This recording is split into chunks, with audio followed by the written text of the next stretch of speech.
I've always had an interest in ghosts and the paranormal. It's just always been fascinating me, and like anything beyond normal understanding, it's always been of interest to me.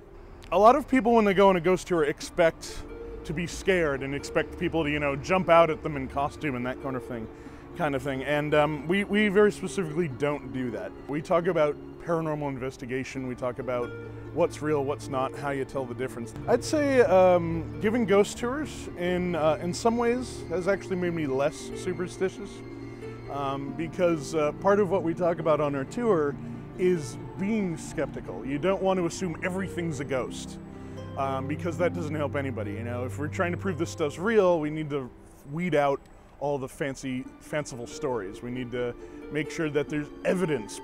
We invite skeptics. We want people to critically think about what they're seeing and what they're hearing and what they're experiencing. And actually, a bigger issue for us isn't the devout skeptics, it's the devout believers. The ones who never want to hear us question any of these ghost stories.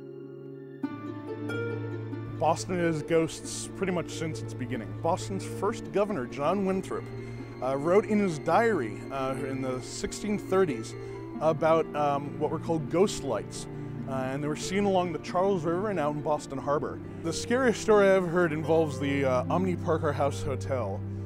There's apparently a ghost in there, hangs out in one of the rooms that's reportedly attacked people. Now, there's a lot of ghost stories in Boston, some more believable than others. I think the ones where we know a lot of the history, and we know there was a lot of suffering and negative emotion involved, those are the ones that seem like they're most likely to be real.